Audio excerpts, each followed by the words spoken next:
Please join me in welcoming Cole Nussbaumer Knaflic, Storytelling with Data for authors at.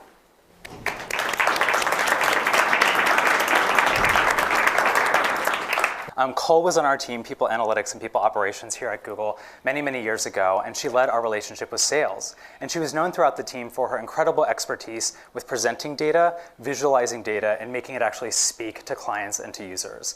And lots of funny stories about Cole, but one that stands out is her feelings on pie charts. I put together an analysis once that showed a distribution of a specific population by level or something, put it in a beautiful pie chart that I thought was amazing, and Cole gave me very brutally honest feedback about how ineffective it was at actually showing the differences in the group. So, Cole, I'm very curious to hear today if you still have those views on pie charts, or if maybe they're a little bit more acceptable now. I still have a pretty strong view when it comes to pie charts. Okay, well, we look forward to hearing a little bit more about that. So the way that this is gonna work is we're gonna have 30 minutes of a lesson actually from Cole from her book, and then second, we're gonna have Q&A moderated by Tina Malm from People Analytics and me, Davey Nichols from People Analytics as well. So please, again, join me in welcoming Cole to her first stop on her book tour here at Google. Awesome. So it seems so fitting for me for Google to be the first stop after the official publication of my book, since this is where so much of it began. I started at Google back in 2007 on the People Analytics team. And People Analytics is an analytical team in the People Ops organization here, where the goal is to try to ensure that all the decisions about people, employees, future employees, are data-driven. Now, I had the opportunity of joining when the team was relatively small, which meant that I got to work on a ton of cool stuff over the years, learning about things like what makes a manager effective, how do you build productive teams, what drives attrition. Now, in 2010, we developed a program called Basecamp. Was an internal MBA-like training program within People Operations. And I was asked to build content on data visualization, which was an awesome opportunity because I'd always been really interested in this space. But this meant I could pause and research and understand why some of the things I'd arrived at through trial and error over time had been effective. So, as a side note, I can honestly say that Google, for me, was life-changing. I didn't know it at the time, but the very first time I delivered the data visualization course, which was at a People Ops offsite in Monterey, in the very first row sat my future husband. So you could really say without the data visualization course here at Google, I wouldn't have these. Or the third, that's on the way. Super life-changing. But back on Google. There was broader interest we were finding in the data visualization course. So we actually ended up rolling it out across Google, which meant I got the opportunity to travel to offices in London and Dublin and Zurich and train trainers and teach courses. Also got a chance to teach courses across a number of US offices, including many right here in Mountain View. One of the things that was interesting for me was to see salespeople and engineers sitting side by side in those courses. Came to realize that the skills needed in this area were fundamental. They weren't specific to any given role. They also weren't specific to Google. Over time, other organizations started reaching out to me, wanting me to go teach their teams and their organizations how to communicate effectively with data. So over the course of the past couple of years, I've had the opportunity to work with hundreds of different teams across many different organizations. And usually this takes the form of workshops, where I'll spend half a day or a full day teaching foundational lessons on communicating with data. And oftentimes what I'll do is solicit examples from the group ahead of time.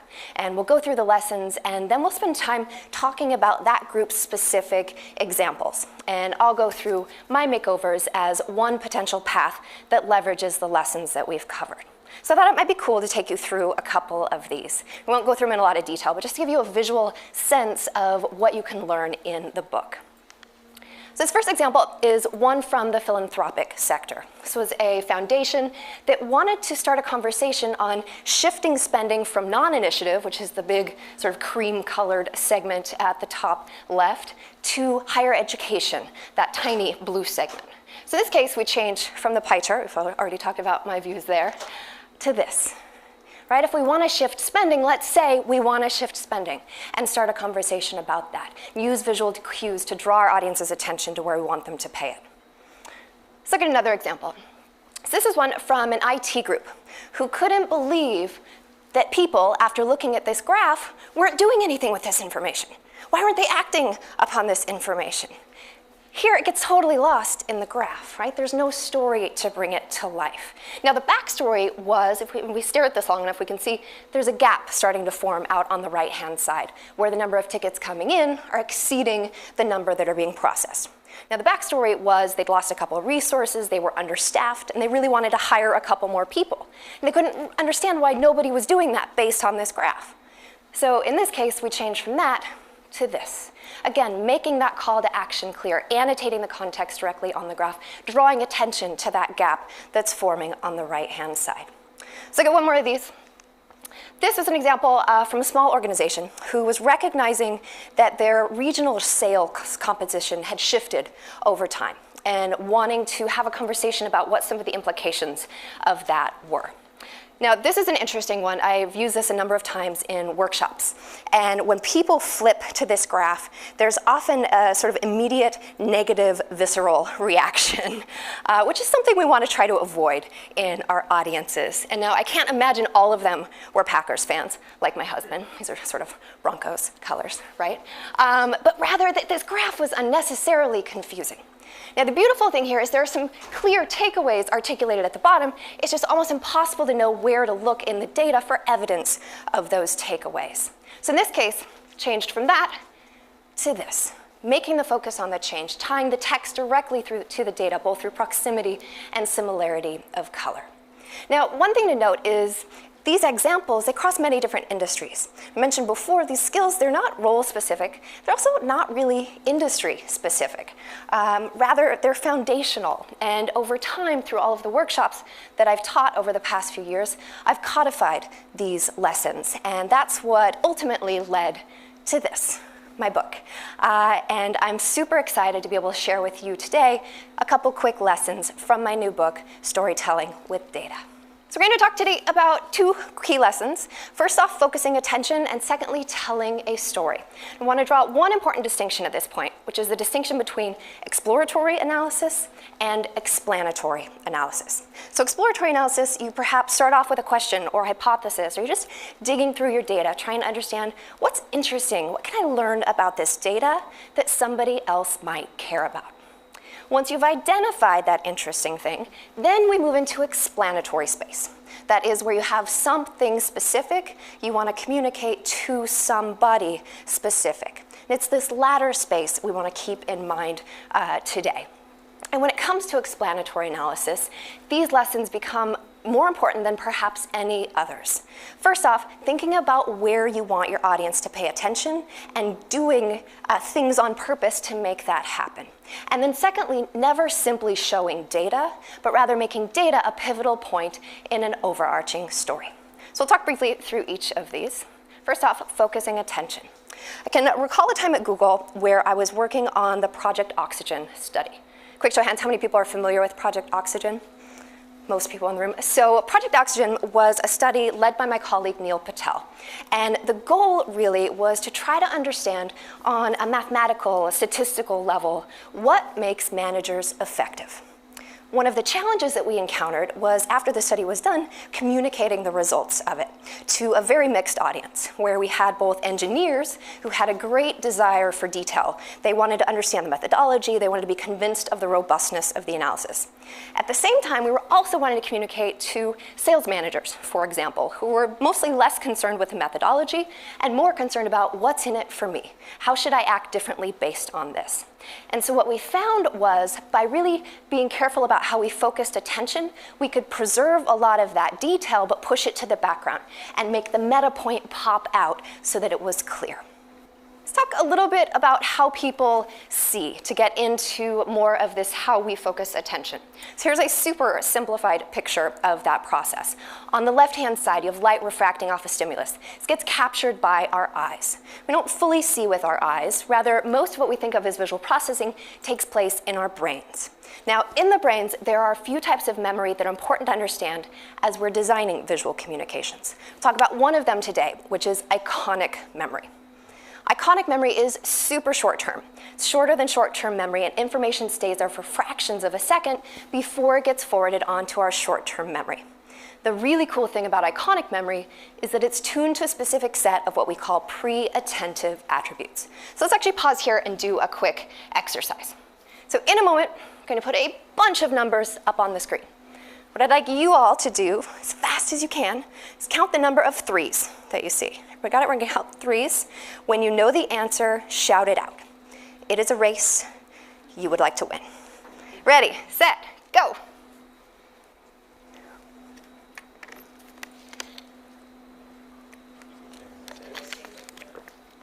All right, 6 is the correct answer. This took a bit of time, though, right? You had to physically read through these 4 lines of text, look for 3, which is kind of a complicated shape. Watch what a different exercise it becomes when I make one tiny change. Don't have time to think, don't have time to blink. Suddenly, there are 6 threes in front of you. This is so apparent so quickly because I'm leveraging your iconic memory.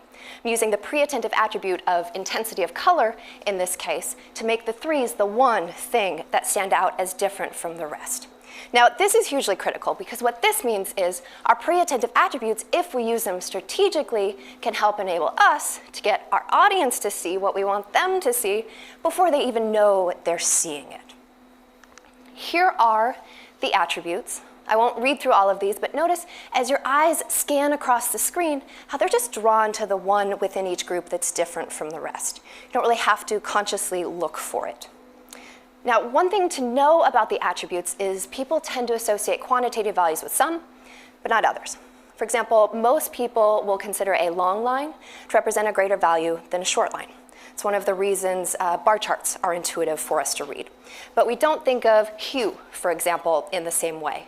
If I ask you which is greater, red or blue, it's not really a meaningful question. And this is important because it tells us which of the attributes can be used to encode quantitative information and which should be used as categorical differentiators.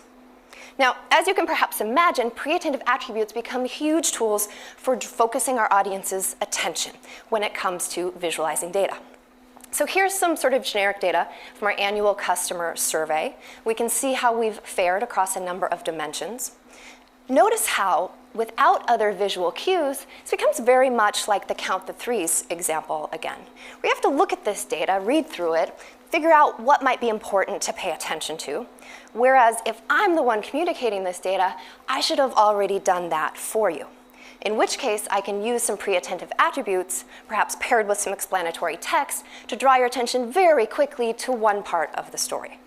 Right? Price and convenience, we're doing awesome here. Let's pause and celebrate our success. Or I can use this same broad strategy to draw your attention, totally different place in the data. But we're struggling when it comes to relationship and brand. How can we positively impact these areas? Now, there's a test I like to employ in trying to figure out whether you're using your pre-attentive attributes strategically. And that is the where are your eyes drawn test, where you look away from your visual and look back at it, or close your eyes and look back at it, and just notice where your eyes land first, because it's probably where your audience's eyes will land as well.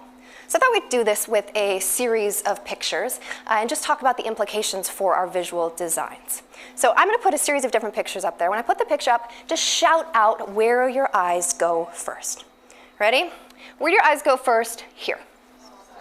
Stop sign, right? You almost can't look anywhere else at the onset because it's bright, it's red, it's got these big, bold capital letters. It's outlined in white, which sets it apart from the background. When I think about how you can use some of those cues when you're visualizing data to draw attention as well. Let's do another one. Where do your eyes go? Here. Yeah, if you're like most people, they go to the sun. But if you're like me, when you try to look at the sun, you get this plane sort of tugging on your peripheral vision. Or if I try to look at the plane, I can see the sun sort of wanting to pull me that way. So just be aware that when you're emphasizing multiple things in a graph or on a page, this tension that can be created in your audience. How about, where do your eyes go here? This depends a little bit perhaps on where you're sitting in the room. A lot of people will be drawn to that perennial sale sign in bright pink because it's bright, because of the black bold lettering on it. And then most people from there will continue down and rightward. And that's because without other visual cues, we typically start at the top left of our page or our screen and do zigzagging Z's across. So in this case, that draw to the perennial sale was strong. So we started there and then continued on that Z downward and to the right. Notice that means we missed whatever was happening in the top left quadrant, and maybe that second and third quadrant as well. So to be thoughtful about the overarching designs of the pages on which your data visualization sits and take that into account. Just a couple more of these. Where do your eyes go? Here. Everywhere and nowhere, all at the same time. Right? Colorful is an awesome goal for a birthday party.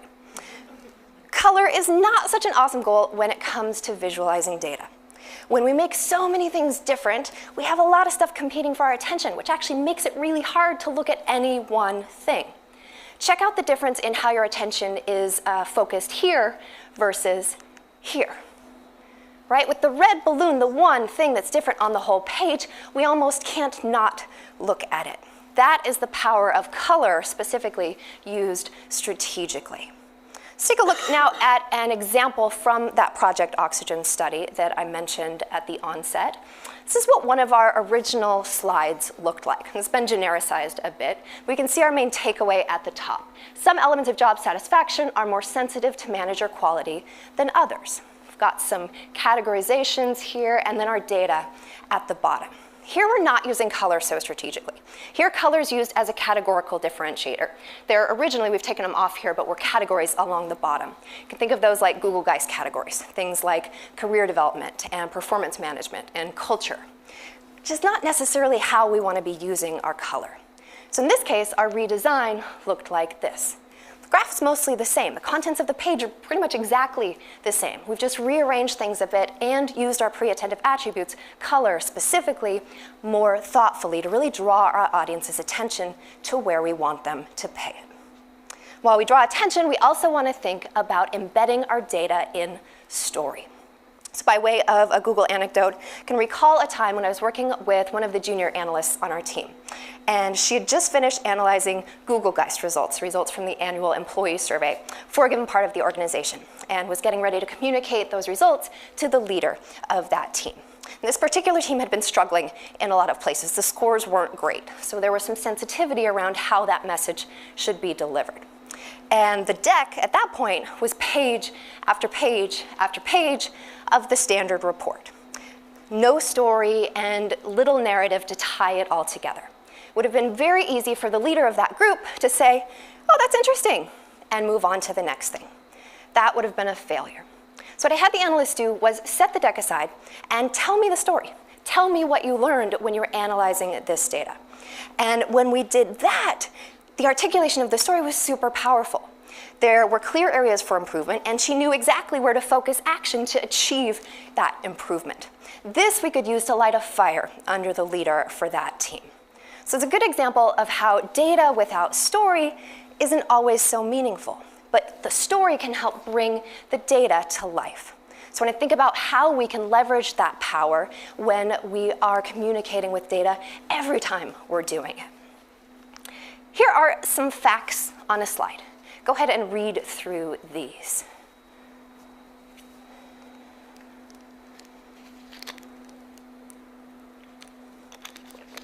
Anybody recognize what we're looking at here? What story is this?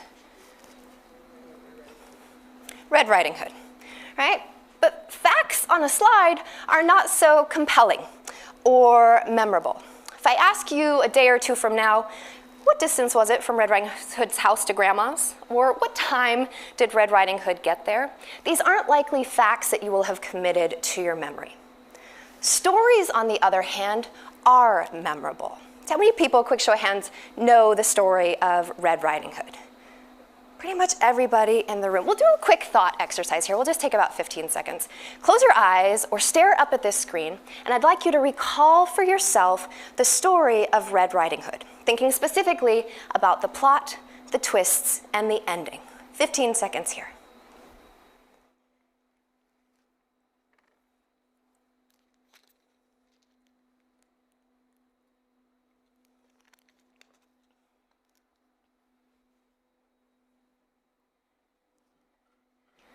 Quick show of hands, how many people were able to get to the high-level story? People are always a little afraid to raise their hands at this point for fear of what might happen next. Bear with me, I'll tell you the story that resides in my head. So Red Riding Hood sets off, she has a basket of goodies. She's going to Grandma's. Grandma's not feeling well. And on her way, she encounters a wolf. The wolf is able to extract from her where she's going and realizes that if he's patient, he can have not only one dinner, but two. So he races ahead to Grandma's, eats Grandma, and dresses up in her clothes, gets into her bed.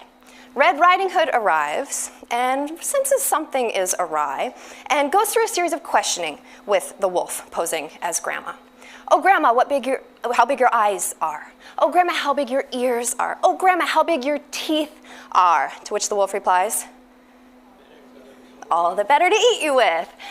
So Wolf actually eats Red Riding Hood as well, but then Guy with an axe shows up, cuts open the wolf's belly, and the wolf had eaten Grandma and Red in such haste that they're fine. They come out. And interestingly, if you go back to the Grimm's original, the wolf doesn't die then. They actually fill his stomach with rocks and sew him up so that when he wakes up, he drops dead. I think it's a warning story in, go straight where you're intended to go, don't talk to strangers, and so forth.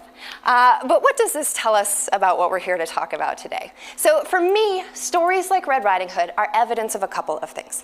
First off is the power of repetition. When you consider it's probably been some amount of time since you've given much thought to the story of Red Riding Hood.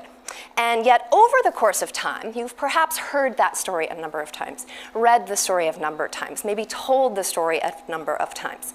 There's something that happens with that repetition of use, of hearing and saying and reading things multiple times that helps form a bridge from our short-term memory to our long-term memory.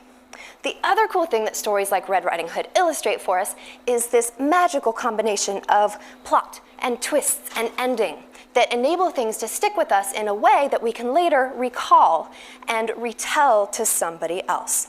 So when I think about how we can leverage these powerful concepts when it comes to the stories that we want to tell with our data, to get those to be something our audience will remember in a way that they can later recall and retell to somebody else. So when we think about the components of the story, I want to think back to those same things that we talked about with Red Riding Hood. The plot, the twists, the ending. The plot becomes what context is essential for your audience. What do they need to know in order to be in the right frame of mind for what you're going to tell them? Then the twists. What's interesting about the data and what it shows? By the way, if there isn't anything interesting about the data, don't show the data. You run the risk of losing your audience's attention for when you do have something important to say with it. And then finally, the ending, the call to action. What do you want your audience to do? My view is we should always want our audience to do something, and we should be working to make that something as clear as possible. Because if we simply show data, as we saw in that case with the Google Guys stack, it's easy for our audience to say, oh, that's interesting, and move on to the next thing. But if we ask for action, our audience has to respond to that. And even if they disagree, it starts a conversation. And it's a conversation that may never happen if we simply show data. Let's take a look at an example. So in this scenario, imagine that you just wrapped up a summer learning program on science. The goal was to get kids excited about science.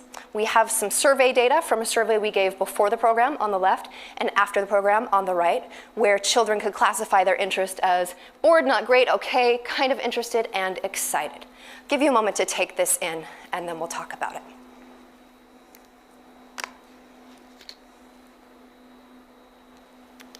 How's it feel comparing segments across two pies? Not so great, right? The only thing worse than a pie, for me personally, two pies. especially when you're trying to compare across them, because if anything changed in the data, which it should have if there's something interesting you're trying to say, the pieces are all in an entirely different place over there on the right. So you always want to think about, what do you want to allow your audience to compare? How do you align those things to a common baseline and put them as close together as possible? But check out what happens if I talk you through the narrative. So going into the program, the biggest segment of students, this 40% in green, felt just okay about science. Maybe hadn't made up their minds one way or the other. Whereas after the program, a really cool thing happened. That great big 40% shrunk down to only 14%. Now, there was a little bit of movement in the negative direction. Bored and not great went up a percentage point each. But most of the movement was in the positive direction, wherein after the program, nearly 70% of kids, if we add together that purple and teal segments, expressed interest towards science. This is a successful program. We should continue to offer it. Notice how, with a strong narrative, I can actually get away with a kind of crummy visual. The alternative does not hold true. I can have the most beautiful data visualization in the world, and without a compelling story to go with it, to make my audience care about it, to make it something that resonates with them, that sticks with them, I run the risk of that beautiful data visualization falling flat. So it's not to say we shouldn't spend time perfecting our data visualization, but rather to underscore the importance of story. And now nirvana in this stuff is reached when both are strong. You have a powerful story and an effective visual to back it up. So in this case, we could end up somewhere like this. Exposure to science excites kids. Bit of background, our call to action, let's keep offering this. Then we get down to the data. How do you feel about science? Beforehand, most kids tied through both color and proximity to the data point that is evidence of that point. Most kids felt okay. Whereas after the program, we get this pull to the right-hand side where kids are feeling interested, they're feeling excited about science. That's the kind of story that we want to create for our audience. That's the way we want to be able to focus attention for our audience. So those are the quick lessons I have to cover here with you today. I wanted to give you a quick sense of how they fit in with the rest of the content in the book. So I've listed out the chapters here. Chapter 1 starts off with a lesson on context, having a really clear understanding of who your audience is and what you want them to know or do before you really spend a lot of time creating visuals or content. In chapter 2, I talk about different types of common displays used to communicate business analytics and go through some use cases and examples of each. The third chapter is all about clutter, getting comfortable identifying the stuff that's there that isn't adding information to our visuals and stripping those unnecessary elements away. Fourth chapter is on focusing attention. What we looked at today is just a small subset of much broader content that's covered there. Fifth lesson is on thinking like a designer. Talk about how you can leverage some concepts of traditional design, things like affordances and accessibility and building acceptance with your audience when it comes to visualizing data. Chapter 6, we look at a number of what I'd consider model visuals, and I talk about the design thought process used to create those.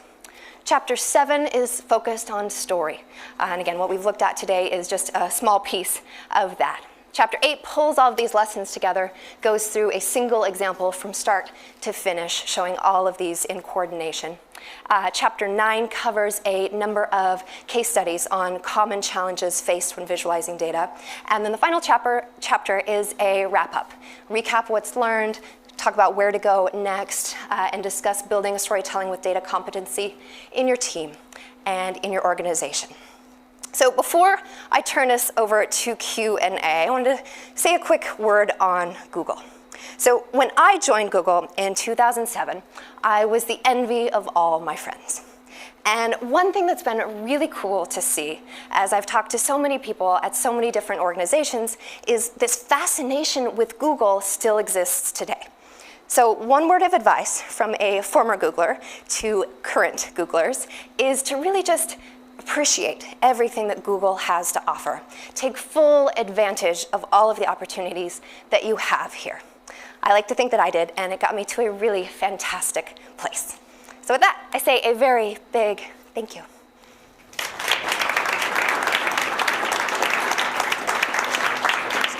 Cole, thank you so much. This was so fantastic. I've been exposed to your ideas for such a long time now. since 2009 or since 2010, I attended your trainings. Can I not put my feet up there? No.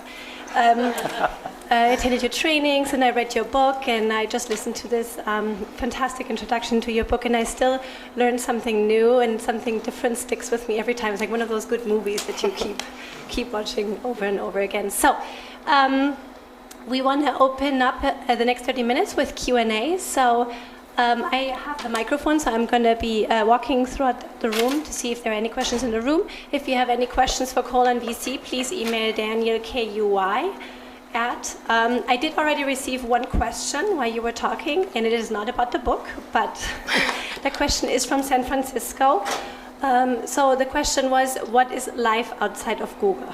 Oh, life outside of Google. So it's rough, right? You have to do things like make your food yourself, go to the grocery store. No, life outside of Google is good, but it's sad a little at the same time. I think what I miss most about working at Google, hands down, were the fantastic colleagues who I had sort of right there when I was working here. And when you're working on your own, you miss that sort of sense of camaraderie that you get when you have a team around you. So I work with other people, but it's always sort of a person here or a person there. There's not the same sort of energy that you get by being in an office on a daily basis with the people with whom you work. So that's one thing to keep in mind when you venture to the outside, if you're going out on your own. What inspired you to actually write a book? You've been given so many workshops. Yeah, great question. So I think for me, it was about being able to bring some of these lessons to a broader audience. I love teaching on this. I get really excited about it, and I like to see the excitement that sort of builds in other people. But I can only teach so many people. You know, it's just me.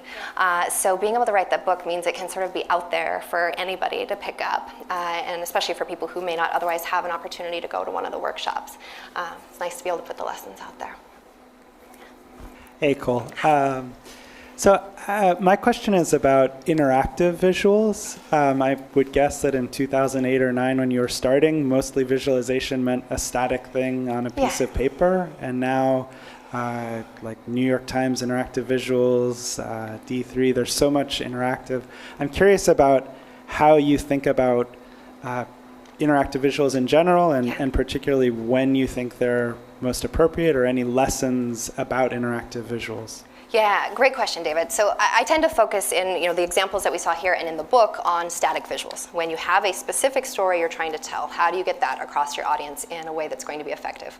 That said, there's also certainly a place for interactive visuals.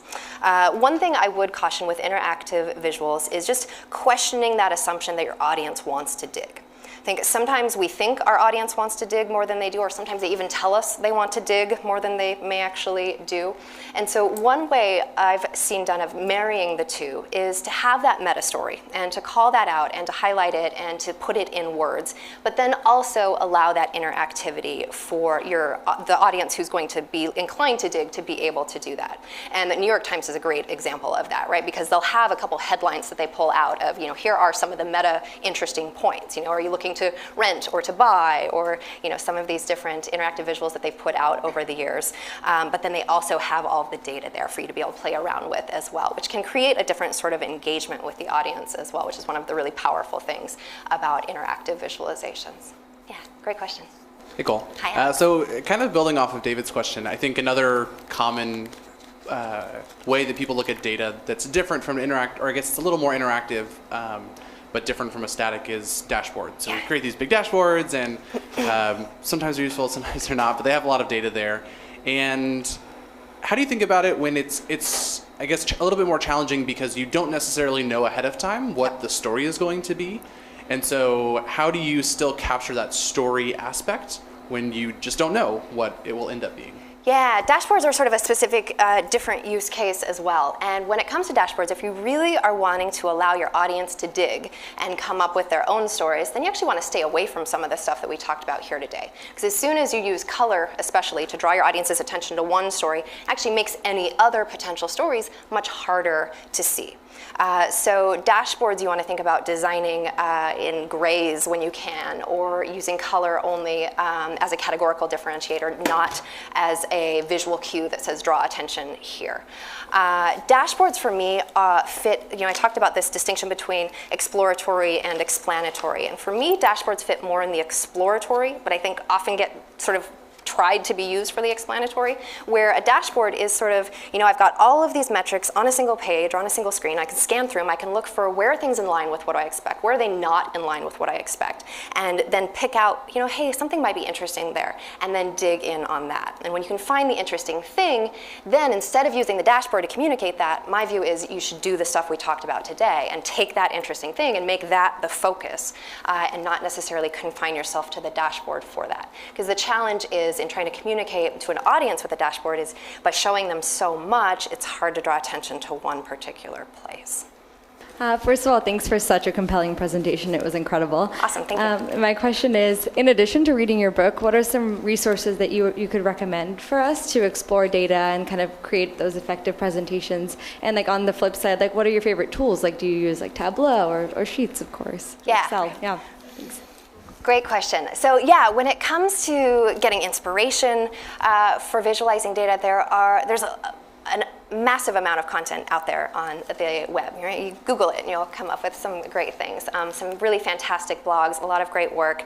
There's also a lot of not great work. And so you sort of want to have a lens on of what is effective, why is it effective, but then also when do you see things that aren't effective? And right, just because it's put out by a recognized publication doesn't necessarily mean that, that they're visualizing data well. But some sources of consistently good work, places like, we talked about the New York Times, the Wall Street Journal, National Geographic does some really great data visualizations. When it comes to tools in particular, everything we looked at today was Excel, which is what I find myself using primarily because it's what most of my clients use. Tableau is certainly increasingly popular. My view is you should find a tool, pick a tool, and get to know it as best you can so that it doesn't become a limiting factor in applying some of the things that we talked about today. So any tool can be used well, and any tool can be used poorly. And the cool things about the lessons we went through today and the lessons in the book is they're not specific to any given tool. They're tool agnostic. They're foundational principles that you can apply in varying extent in any tool.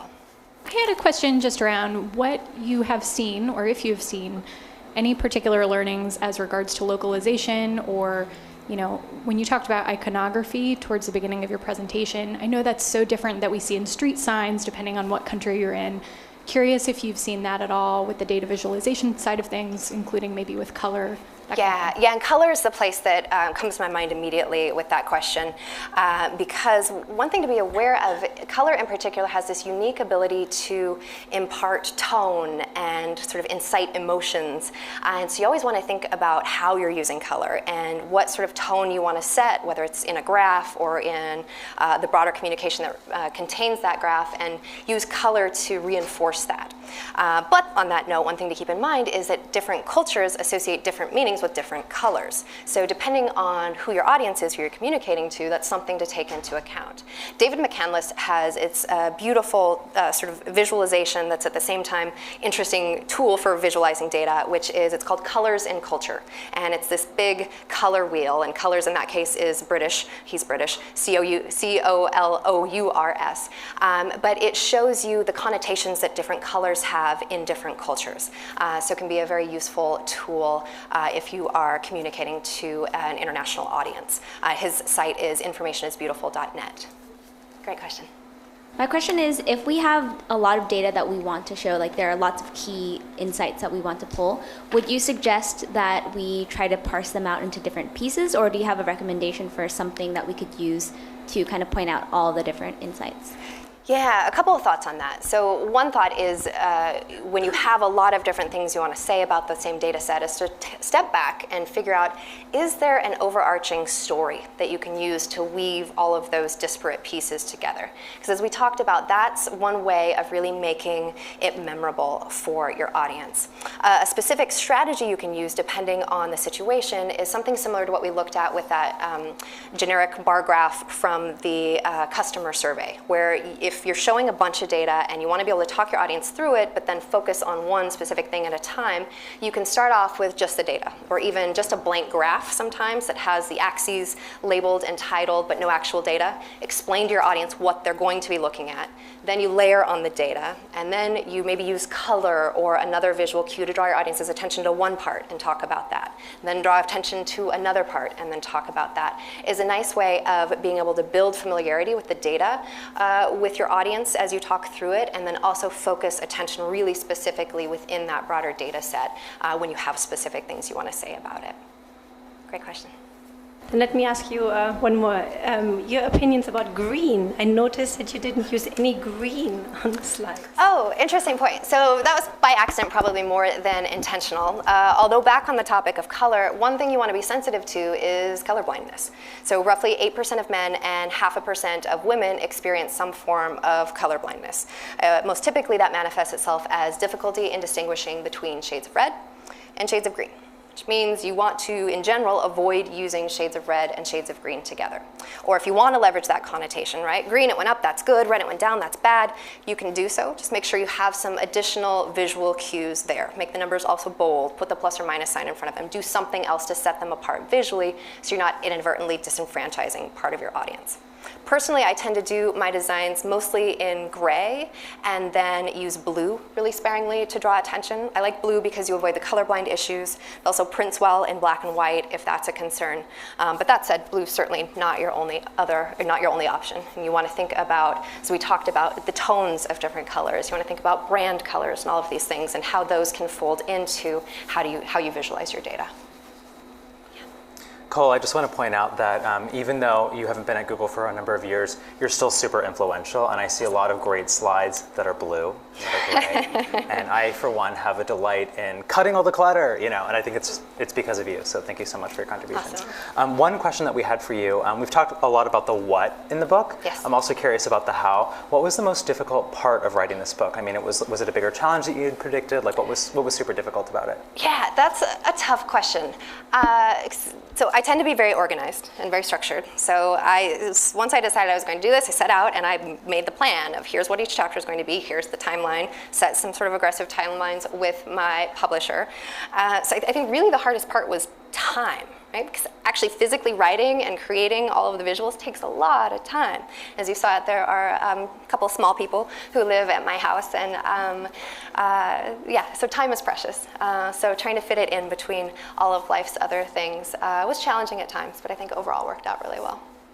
What's one thing you see people doing consistently wrong? If there's one message you want the audience to take away, what would it be? Well, I'm going to parlay that into two things because I can do that. So we've talked about color a bit, but the lowest hanging fruit typically when I'm working with different organizations is being thoughtful in their use of color. I think when it comes to communicating with data, you never want to use color to make something colorful, but rather color, when used sparingly and strategically, can be one of your most powerful tools for drawing your audience's attention to where you want them to pay it. So being intentional in your use of color would be one big tip. The other, and we talked about this, would be to never just show data. Always have a story and articulate that story in words, either through your voiceover or, if it's on a slide or on a graph, through physical text on that graph, so that your audience isn't left guessing what they're meant to get out of it, but rather you've put that work there for them. Cole, you gave us a preview on focusing attention and telling a story, but I'm curious of the other 8 chapters, of all the 10 in the book, what was your favorite and why? Interesting question. I think for me, my favorite was actually the chapter on storytelling, because for me, that was the one that it was harder than the others. The book goes much more in depth on storytelling than I've historically gone in the workshops. So for some of the chapters, they were pretty easy to write because it was mostly just writing the words that I say in the workshops. But the storytelling chapter was not like that at all. I paused and I did a lot of research and I tried to organize it one way and then realized that wasn't working, tried to organize it another way. So it was a lot of going back to the drawing board and trying to figure out how do the pieces fit together? How can I weave it together in a way that's going to be compelling for people people reading it and be understandable for people reading it. But I'm really happy with how that one turned out. So I think that's probably my favorite chapter. Your target audience, who do you think your target audience is? It's really anybody who has a need to communicate with data. So whether that's working with data on a daily basis or less frequently. And the concepts that we talk about, or that I talk about in the book, the examples are specific to data for the most part, but really it's any time you need to communicate visually to an audience. And a lot of it goes back to really thinking about who your audience is and how you want them to use the information that you're putting in front of them, and then just designing thoughtfully with that in mind. Cole, one question that kind of came up in the audience is like, what are other resources that are available? What are other experts out there? So I'm expanding on that question. Somebody like an Edward Tufte, do you talk to people that are like known for being data visualization experts? And I'm really curious to hear, like, do you disagree with them on anything, or have you like ever had like a data viz like battle it out or something? Great question. And actually, we'll come back to pie charts on this question. Yeah, absolutely. Data viz it's a really fun community. It's relatively close knit. Sort of the main players all sort of know each other or know of each other, and we have some correspondence. And one of the things that's really cool is that there's really a lot of open sharing, right? Because the goal is to make everybody better, everybody more effective at this stuff. But one particular disagreement, so Robert Kosara is one of the main data visualization researcher guys at Tableau. And he was actually one of the reviewers on my book. And he disagrees that pie charts are inherently evil. And so he and I have had some decent debate on this. My view is relatively strong that pie charts, you can say some general things, right? This segment's big, this segment's small, but you can't really say like how much bigger, how much smaller, answer some of the more specific questions. Whereas his view is a pie chart absolutely has its place. It is the most effective visual for communicating a part of a whole. But people often misuse them and use them to try to do other things outside of that. So his view is rather than banish them completely, let's teach people how to use them smartly. I disagree, but we've agreed to disagree, and we're on good terms. That's awesome. Googl, you've conducted so many workshops on this topic.